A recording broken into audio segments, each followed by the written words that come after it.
Donc, merci beaucoup de me donner l'opportunité de présenter l'outil MUST.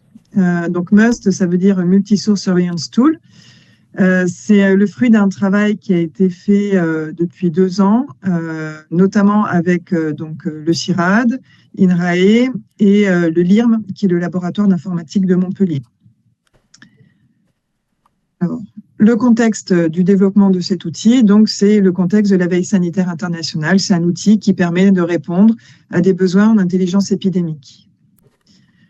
La veille sanitaire internationale, donc l'objectif, c'est de suivre, d'identifier des signaux d'alerte de maladies animales qui menacent le territoire afin d'anticiper l'arrivée de ces dangers sanitaires.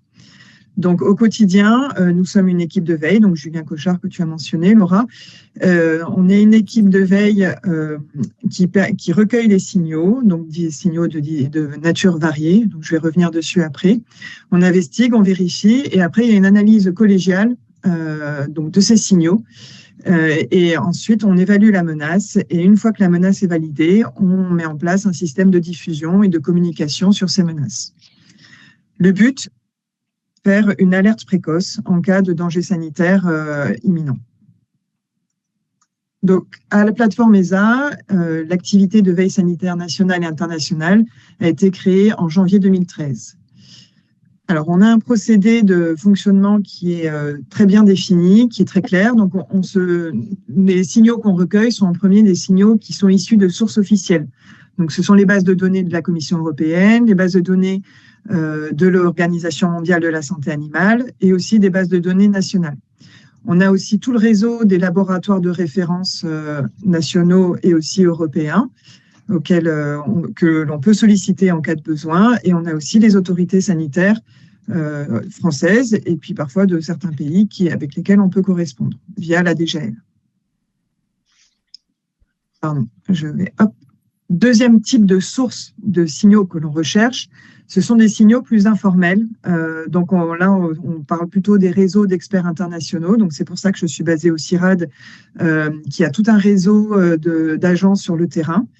Mais aussi, en intelligence épidémique, on va aller chercher les médias du web. On va faire également une veille scientifique. On va aller s'intéresser également sur ce qui circule sur les réseaux sociaux. Et également donc Promed, et on a un logiciel qui s'appelle PaddyWeb qui est dédié à la recherche de maladies animales sur les médias du web. Donc ça, je vais le détailler un peu plus tard. Attendez, j'ai ma souris qui fonctionne à l'envers. Hop, hop. Voilà. Donc, ce qui nous permet de conduire 2 types de surveillance. On a la surveillance basée sur les indicateurs, que l'on fait grâce aux informations que l'on collecte au niveau des sources officielles. Et on a une surveillance qu'on dit basée sur les événements. Donc, ce sont des événements que l'on qualifie comme signaux et c'est cela qu'on essaie d'interpréter. La surveillance basée sur les indicateurs,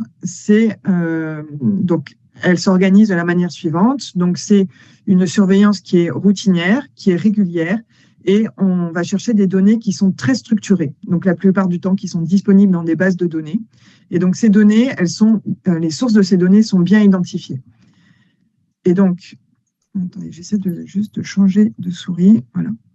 Le problème, c'est que ces données qui sont présentes donc, dans les bases de Commission européenne, de la base de l'OMSA, etc., ne sont pas forcément des données qui sont collectées par les pays à des buts d'alerte précoce. Donc, on a des biais de surveillance qui dépendent donc des plans de surveillance qui sont mis en place dans les pays. Et on a aussi des problèmes de rapportage.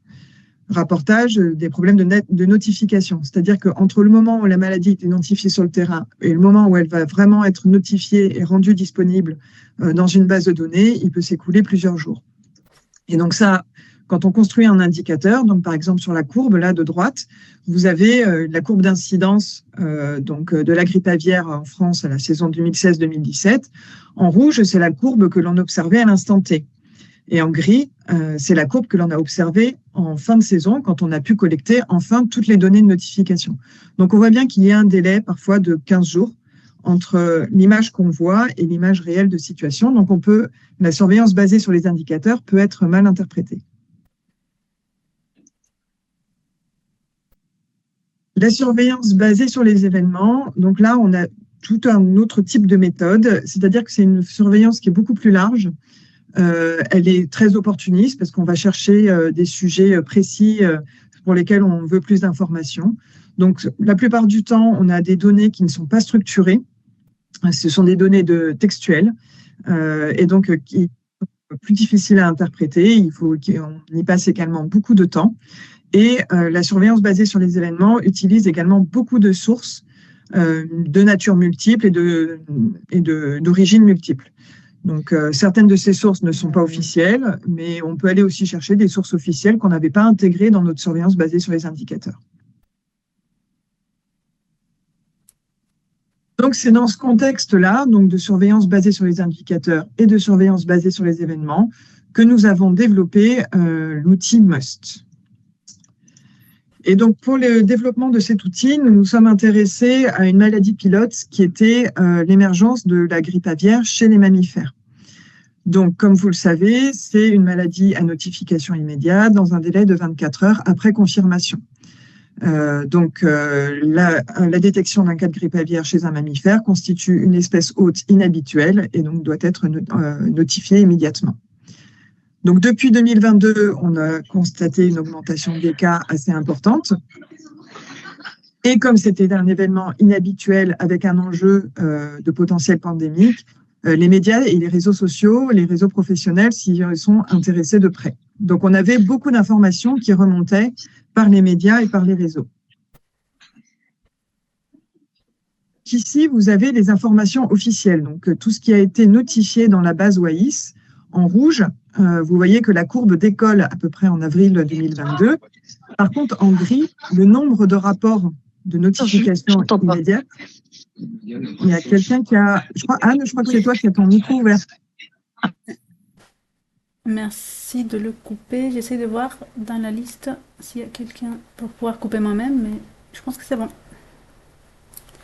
Voilà, donc au début de l'émergence des cas de grippe aviaire, de l'augmentation d'incidence des cas de grippe aviaire chez les mammifères en 2022, on constatait que finalement, il y avait très peu de rapports et que si on se basait sur les rapports que l'on collectait dans la base WAIS, en fait, on était décalé par rapport au nombre réel de foyers cumulés qui ont été notifiés par la suite. Donc effectivement, quand on regarde les délais de notification à ce moment-là, donc là j'ai pris sur toute la période parce qu'en fait, même encore actuellement, il peut y avoir des délais de notification donc des cas de grippe aviaire chez les mammifères. On voit, il y a un nombre de rapports quand même assez importants qui sont publiés dans les 100 premiers jours après la détection de l'événement. Donc on voit qu'il y a des délais de notification qui sont importants. Donc l'image que l'on collecte avec la surveillance basée sur les indicateurs, c'est une image qui est décalée avec la réalité. Donc, pour développer l'outil MUST sur Multisource Surveillance Tool, la première chose à faire, ça a été d'identifier les sources que l'on a intégrées dans cet outil. Donc, les critères pour intégrer les différentes sources de données, donc il nous fallait des données qui soient mises à jour assez rapidement et à minima hebdomadaire. Et donc, nous avons intégré, donc, bien sûr, en premier les données du fichier WAIS, tout en sachant les limitations de ces données-là. Puis, au fur et à mesure, au fil de l'eau, on a intégré les données qui sont mises à disposition.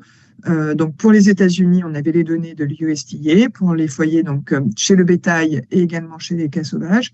Et après, au niveau du gouvernement britannique, on avait également donc l'agence Animal Plant Health Agency qui mettait à disposition les fichiers sur les cas sauvages.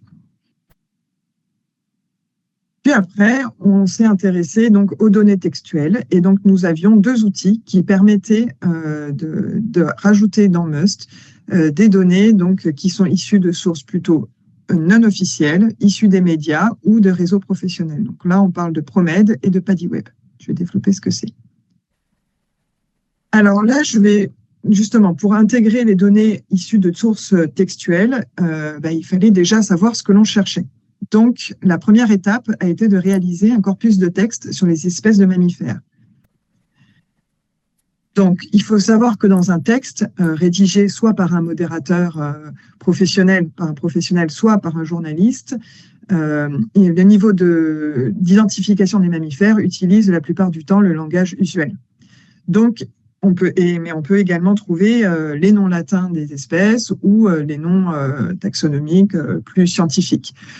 On peut également trouver ces noms au singulier, au pluriel, etc. Donc, il nous a fallu trouver des sources qui nous permettent de constituer ce corpus de texte avec les différents niveaux de lexique.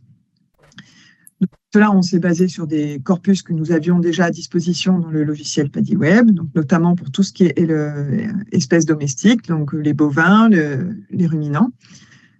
Et on s'est aussi inspiré donc, du thésaurus agrovoc de la FAO, qui est un thésaurus multilingue, qui reprend en fait tous les concepts utilisés dans le monde agricole. Et l'avantage de ce thésaurus, c'est que pour chaque espèce de mammifère, on avait ces noms, les noms vernaculaires dans les différentes langues, et également tous les noms scientifiques de ces espèces-là. On utilisait également pour des logiciels d'intelligence artificielle. Donc ça, je ne pourrais pas vous en dire plus parce que c'est les partenaires du LIRM qui l'ont utilisé. Qui permettait d'aller collecter les différents mots-clés de mammifères dans les textes. Et quand il y avait des ambiguïtés, donc soit il y avait une vérification sur Wikipédia, soit on effectuait des corrections manuelles. Donc par exemple, le terme sea lion elle devait être différencié du lion tout court. Donc voilà, c'était pour vous donner un exemple de termes ambigus que l'on devait lever manuellement. Ensuite, toutes les espèces dans notre corpus de texte ont été hiérarchisées du plus spécifique au moins spécifique. Donc, du plus spécifique, on part du nom latin quand on l'a, et sinon, on a toute cette arborescence jusqu'à espèces terrestres ou aquatiques. Troisième étape, ça a été de développer un script de fouille de texte dans les postes PROMED. Donc ça, c'est le PROMED, donc c'est un réseau d'alerte sanitaire, donc qui existe depuis 1999. Donc il est constitué de 10 sous-réseaux régionaux. Et donc l'objectif est de collecter, diffuser les événements inhabituels qui touchent la santé des humains, des animaux et des végétaux. C'était longtemps considéré comme le premier réseau d'alerte sanitaire. Concrètement, tout le monde peut contribuer à PROMED. Il suffit d'envoyer quand on est témoin d'une information sanitaire, quand on a entre les mains une information sanitaire qui mérite d'être diffusée, il suffit de contacter le modérateur régional. Et après, une fois qu'il a filtré, il commente l'alerte et la met en ligne et la diffuse auprès des utilisateurs de PROMED. Alors, les postes de PROMED sont quand même assez structurés. Donc, pour ce travail-là, qui a été réalisé par le LIRM, nous nous sommes mis en lien directement avec PROMED et pour voir si ils avaient une base de données qui était complètement structurée. Et au final, on s'est rendu compte que même s'il y a un début de structure dans les postes, c'était quand même pour eux très difficile d'extraire toutes les informations des différents champs qui nous intéressaient. Donc c'est pour ça que le LIRM a été obligé de développer un script de fouille de texte qui allait chercher dans les postes les différentes informations de maladies, de lieux, d'hôtes, de dates d'événements et de dates de publication. Dans les textes, on avait également la possibilité de récupérer, savoir si c'était de la faune captive ou de la faune libre, le nombre de cas, etc., si les informations étaient disponibles. Donc, il faut hiérarchiser cette collecte d'informations. Donc, en général, quand le nom du continent et le nom du pays sont présents dans le titre, on prend toutes les informations qu'il y a dans le titre. Donc là, ici, j'ai encadré le nom du pays, le nom d'espèce et la maladie que l'on cherche. Puis après, on a des dates. Donc là, il n'y a pas d'ambiguïté possible. Donc, c'était quand même assez facile de collecter ces informations-là dans ce texte. Par contre, on avait des postes PROMED qui sont un petit peu plus complexes. Puisque derrière, on a une reprise d'historique, on a un peu plus de contextes qui sont rédigés par le modérateur. Donc, à ce moment-là, on peut avoir plusieurs pays, plusieurs zones géographiques ou plusieurs dates qui apparaissent. Donc, toute la difficulté a été ici d'arriver à hiérarchiser ces informations Et donc, c'est ce que fait le script du LIRM. Donc, par exemple, pour les informations géographiques, on garde l'information la plus précise et cohérente avec le reste des informations géographiques qui sont collectées. Et par exemple, pour les dates, ici, on voit bien qu'il y a 2 dates. Le script permet d'identifier la date où l'animal a été trouvé mort. Donc, on va retenir ici octobre 2023. Donc, ça, c'était la partie PROMED. Pour la partie PADI-Web, alors, PADI-Web, pour ceux qui ne connaissent pas, c'est un logiciel qu'on utilise beaucoup ici en intelligence épidémique à la plateforme ESA, la veille sanitaire. C'est un logiciel qui a été développé par le CIRAD et qui permet d'aller collecter les Google News et qui identifie tous les événements de santé animale.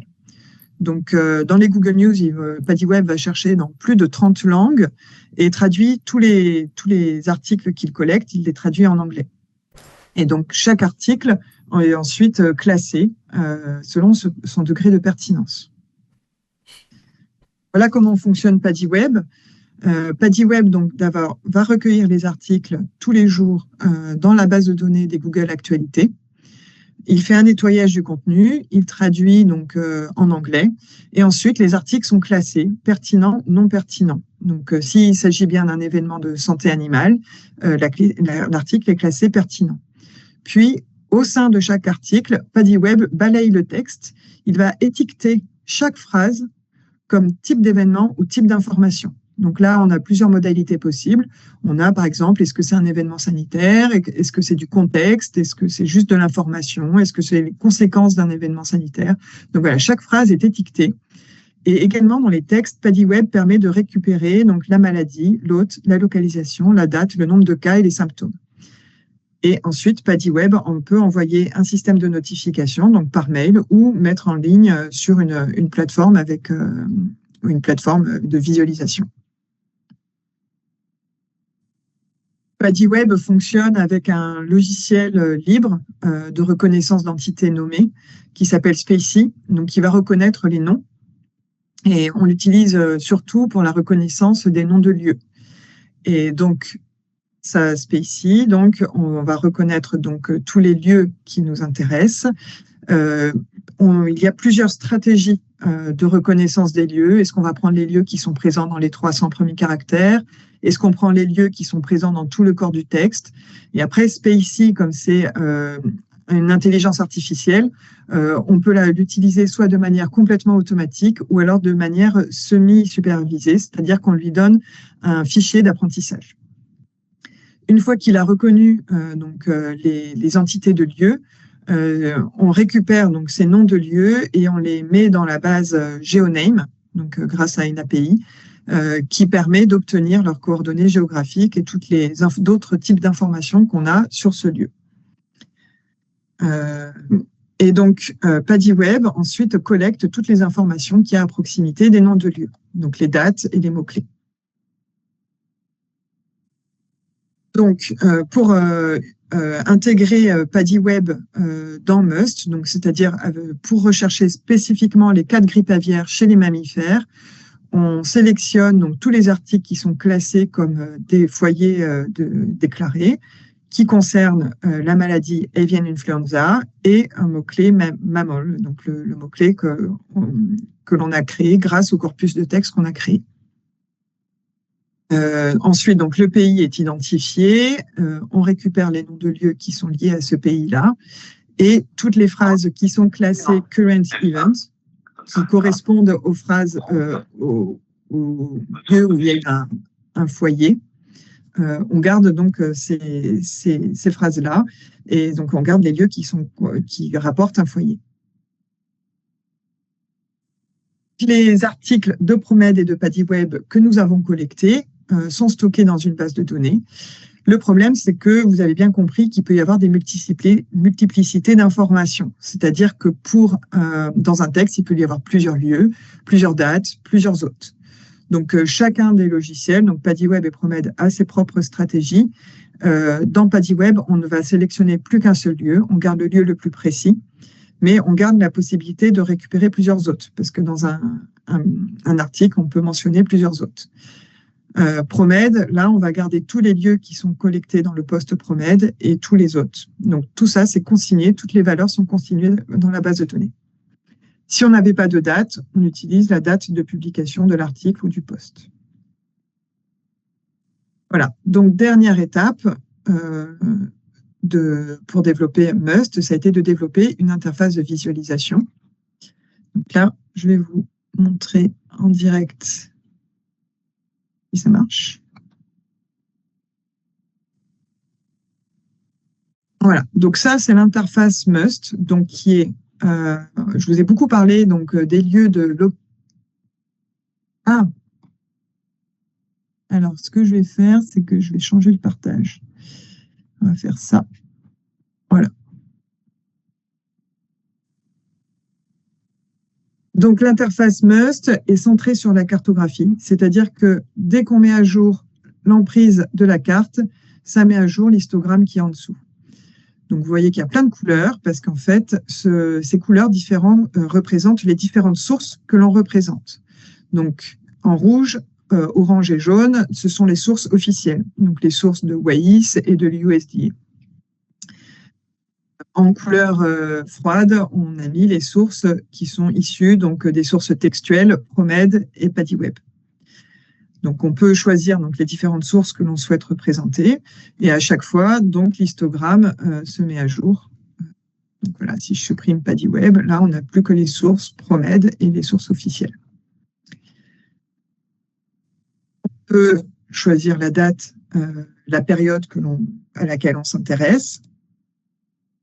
On peut également choisir les espèces auxquelles on s'intéresse. Si on ne s'intéresse qu'aux espèces aquatiques, on va récupérer uniquement les foyers et les notifications qui concernent les espèces aquatiques, mais on peut également s'intéresser qu'aux espèces terrestres et après choisir, donc en fonction des différentes espèces, ce que l'on veut représenter sur la carte ou l'interface ou sur les histogrammes. Ensuite, on peut sélectionner le continent qui nous intéresse. Et donc, une option qui est intéressante, c'est on peut également représenter toutes les dernières notifications. Donc, on peut calibrer, là c'est calibré sur 30 jours, mais on peut représenter les notifications les plus récentes. On a ici le compteur qui permet de voir combien de localisations sont représentées. Voilà. Et donc, vous voyez qu'à chaque fois, l'histogramme se met à jour. Et donc, après, c'est une option intéressante également, c'est de représenter les textes et d'avoir accès directement aux textes sur l'interface. Donc, ici, un texte ProMed on peut lire le texte ProMed. Donc, on peut même également retourner directement. Alors là, aujourd'hui, ça ne va plus être accessible, donc on va en parler plus tard. Donc, on peut accéder encore directement au texte depuis l'interface de Must. Donc, on peut lire exactement tout ce qui avait été écrit dans le post ProMed. Et on peut aussi récupérer tous les événements qui sont autour du post ProMed. Donc, on choisit un périmètre géographique et une fenêtre temporelle. Et donc là, on voit qu'il y avait un article PaddieWeb ici qui avait été publié, même s'il ne parle pas de la même chose, mais qui a été publié dans moins de 100 km à 15 jours d'intervalle du post ProMed. Pour chaque article textuel, même pour les notifications WAIS également, on a le lieu, la date d'événement, la date de publication et les espèces qui sont associées. Hop, je vais revenir sur ma présentation PowerPoint. Voilà. Ça, c'est ce qu'on vient de voir. Ensuite, dans Must, on a également la possibilité d'une interface. Donc, l'interface que je vous ai présentée, c'est une interface tout public. Donc, vous pouvez y accéder avec le QR code que j'avais mis, puis l'adresse mustsurveillance.com. Mais on a aussi un compte utilisateur avancé qui permet d'exporter en format CSV toutes les données qui sont de notre requête. On a également un module de fusion qui est en cours de développement, c'est-à-dire que vous avez vu que sur la carte, il y avait beaucoup de points. Et donc, souvent, les points peuvent se rapporter à un même événement. Donc, ça pollue un petit peu la carte. Donc, on peut aussi choisir, paramétrer, de fusionner certains événements en fonction de leur distance et de leur fenêtre temporelle, et également par rapport au type d'hôte qui nous intéressent. Donc ça, c'est en cours de développement. Donc pour l'instant, c'est du paramétrage qu'on fait manuellement. Donc si on veut, on peut choisir soi-même les fenêtres temporelles et le radius. Par contre, à terme, on proposera donc des regroupements recommandés. Ensuite, dans l'interface utilisateur, on a également donc, la possibilité de corriger manuellement. Donc ça, c'est pour ça que l'accès sera restreint, mais on pourra éventuellement ouvrir à certaines personnes qui sont intéressées pour faire évoluer l'outil, donc de corriger manuellement toutes les dates d'événements. Si on constate, après avoir lu le texte, que ce n'est pas la bonne date d'événement qui a été retenue par le script, on peut dire non, on va corriger la date, on va corriger les espèces, etc. Et donc, ça permet de corriger la base de données, de n'afficher sur la carte que les événements qui ont été validés, et on supprime toutes les informations erronées. Et également, donc, ça permettra à terme aussi d'entraîner les algorithmes de classification de PROMED et des textes PadyWeb. Alors, quelques exemples pratico-pratiques de l'utilisation de MUST. Donc ici, vous avez l'incidence de toutes les... Alors, ce n'est pas l'incidence des cas de grippe aviaire chez le mammifère, c'est l'incidence de toutes les informations que nous avons collectées avec les différentes sources depuis janvier 2021. Donc, c'est la date à laquelle MUST a commencé à collecter. Donc, j'ai montré tout à l'heure la courbe d'incidence. Les cas de grippe aviaire chez le mammifère au niveau officiel ont décollé à peu près en 2022, au printemps 2022. Mais avant ça, on avait quand même un bruit avec quelques postes PROMED et aussi un bruit de fond à des articles PadyWeb. Donc aujourd'hui, la base représente plus de 4841 articles PadyWeb qui correspondent à des cas foyers d'espèces par espèce. On a plus de 260 postes et de 1500 notifications WAIS. Donc, on a une grosse base de données actuellement. Voilà, les débuts de développement, c'était en avril 2022. Alors, à quoi sert MUST? Donc, MUST, déjà, peut servir à identifier des cas qui n'ont jamais été notifiés dans WAIS. Donc là, j'ai pris un cas un petit peu ancien. Donc, c'était le cas d'un phoque c'est ça, un phoque qui avait été détecté au Danemark en septembre 2021. Donc, on voit ici, il n'y a pas de point rouge. Donc, ça veut dire effectivement que même aujourd'hui, ce foyer n'a encore jamais été notifié. Donc, ça permet de collecter ces informations-là pour améliorer un peu la visibilité de l'épidémiologie du virus chez les mammifères. Et on voit que déjà en 2021, ça n'avait pas été notifié. Mais également plus récemment, donc vous vous souvenez de l'épisode des chats en Pologne, où il y avait eu plusieurs cas simultanés dans différentes villes de Pologne. En fait, ces cas n'ont jamais été notifiés dans WAIS. Par contre, ils ont été reportés à l'OMSA via un autre système de rapportage. Le fait est qu'ils ne sont pas disponibles dans WAIS. Donc, en fait, heureusement qu'on a les postes PadyWeb et PROMED qui permettent, lorsqu'ils sont confirmés, donc, de voir il se passait quelque chose à cette période-là. Donc, même si on n'avait pas encore d'informations officielles, on avait déjà des articles de journaux et de presse et de postes PROMED qui en parlaient. Et on voit aussi même qu'ils étaient assez précoces, puisque les premiers articles sortaient fin juin 2023. Là, encore plus récemment, donc pareil, pas de point rouge. Donc, il y a un point rouge en dessous, là, mais en fait, ça correspond à un autre foyer. Donc là, on a eu un cluster de chats en Inde. Donc voilà, encore un post-PROMED qui a permis d'identifier des cas qui n'ont pas été notifiés et qui ne sont toujours pas dans la base WAIS. Deuxième type d'utilisation de MUST, c'est la détection précoce des événements. Et donc, en fait, là, on revient un petit peu sur l'émergence de la grippe aviaire, donc H5N1, sur les ruminants aux États-Unis. Et on voit que, donc là, c'est un zoom sur le Texas, où le premier foyer bovin avait été identifié, donc confirmé le 20 mars 2024 et notifié dans la base WAIS le 5 avril. Et au final, on voit que MUST a collecté quand même plusieurs événements, dont des articles PadyWeb, sur la même zone. Et on voit donc ici la barre, elle est bien en avance. Donc ça veut dire qu'il y a eu des articles PaDiWeb qui ont été publiés avant la notification officielle. Et quand on regarde de plus près, donc c'est les textes de ces articles de presse, on parle d'investigations qui sont en cours sur les ruminants et on parle aussi de mystery illness chez les vaches. Donc, on voit bien qu'au niveau de la presse et des médias, il y avait déjà, on va dire, presque 15 jours, 3 semaines avant la notification officielle, puisqu'ici, donc, WAIS a été notifié donc, le 5 avril. Et là, ça a un article du 27 mars. On voit que déjà, au niveau de la presse, il y avait déjà ce mot-clé, Mystery Illness, qui apparaissait. Et donc, ça, pour nous, ça représente un signal.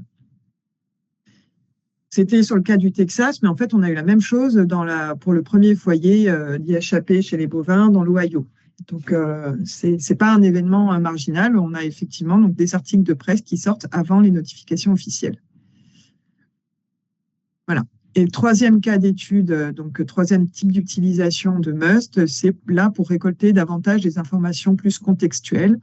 Donc là, par exemple, sur le Canada, on voit que y a un article de presse qui a été localisé à cet endroit-là.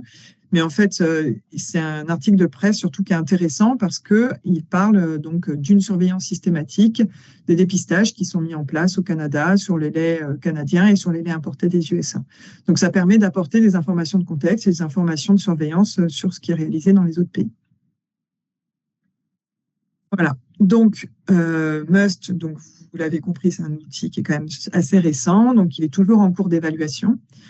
On évalue notamment donc, au niveau de la collecte des articles médias par le logiciel PaDiWeb, on évalue les stratégies de classification des entités spatiales. Donc tout à l'heure, je ne vous ai pas détaillé, mais en fait, PaDiWeb utilise plusieurs stratégies, basées sur Spacie et également des stratégies complètement automatisées ou semi-supervisées. Donc plusieurs stratégies pour localiser les lieux.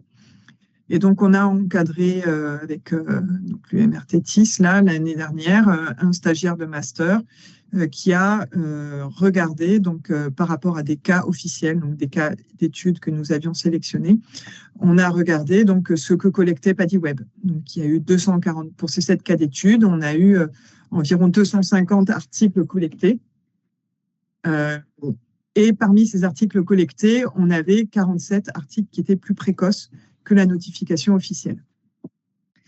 En sciences de données, on calcule, nous en épidémiologie, on va parler de sensibilité et de spécificité pour savoir quelle est la capacité du script à identifier correctement un foyer. On va parler de sensibilité et de spécificité, mais par contre, en sciences de données, on parle plutôt de rappel et de précision. Donc le rappel correspond à la sensibilité de l'algorithme et la précision correspondrait pour nous plus à ce qu'on appelle la valeur prédictive. Donc, on arrive quand même à des valeurs qui sont quand même assez intéressantes en fonction des différentes stratégies de localisation.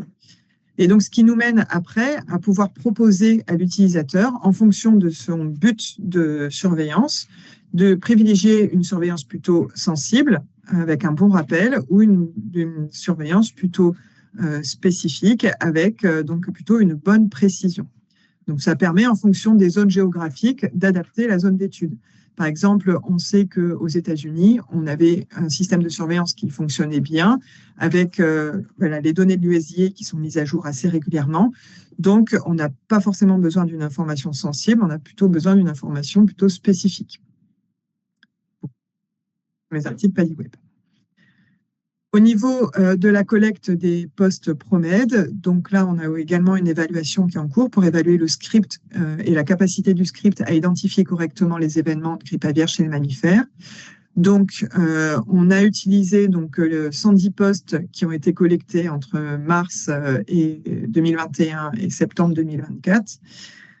Donc, on a fait une validation manuelle de tous les postes pour regarder si ça correspondait vraiment à un événement de grippe aviaire chez un mammifère. Et donc là, on a un rappel, donc une sensibilité du script de 89% pour identifier les cas de grippe aviaire chez les mammifères. Et donc, une sensibilité de 98% pour la grippe aviaire tout court. C'est quand même assez prometteur.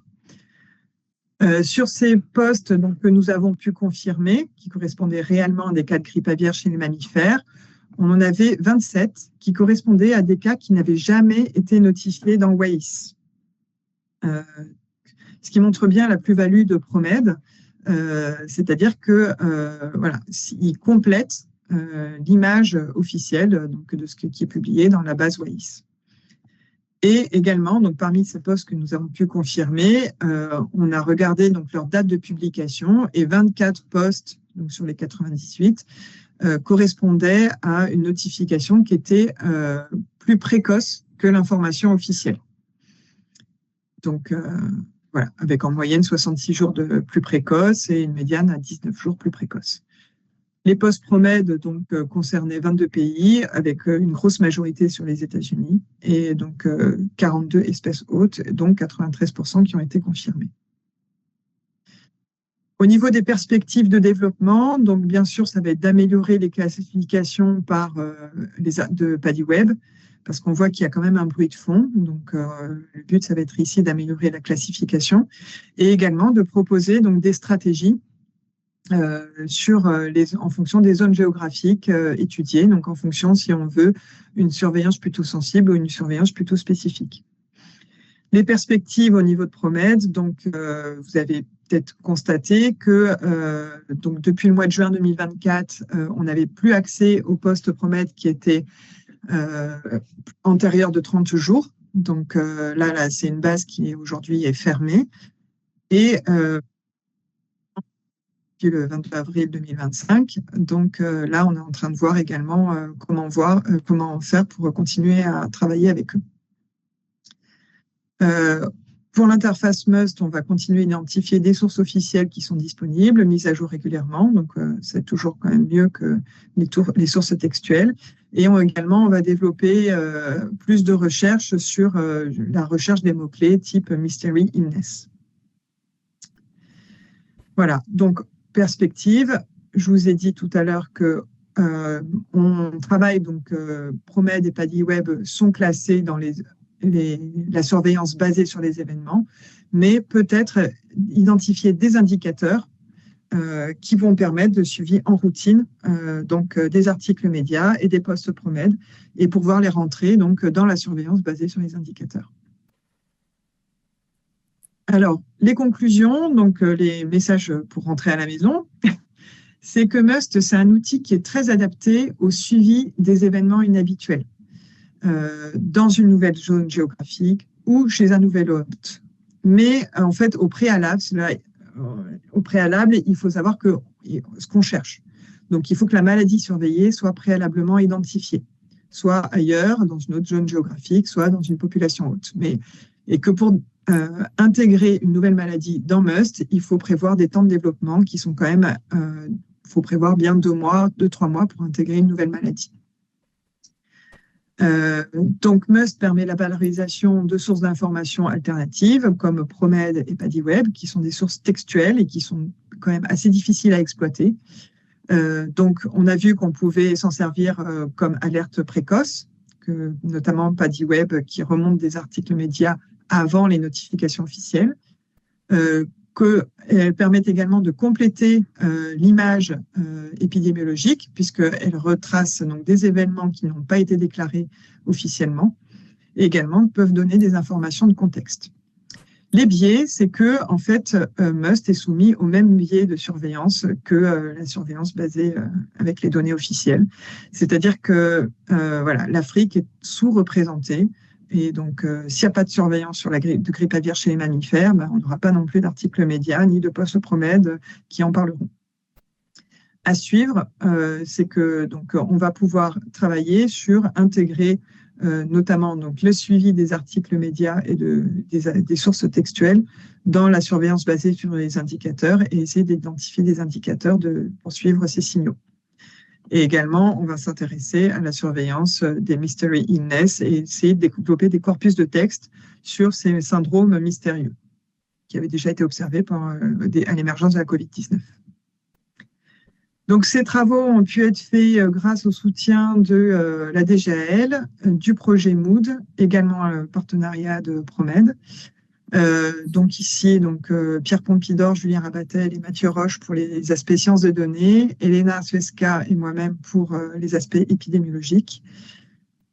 Et pour en savoir plus, donc ces données, ces informations sont valorisées sur une conférence internationale et donc vous avez également toute la notice d'utilisation de MUST. Voilà, merci pour votre attention.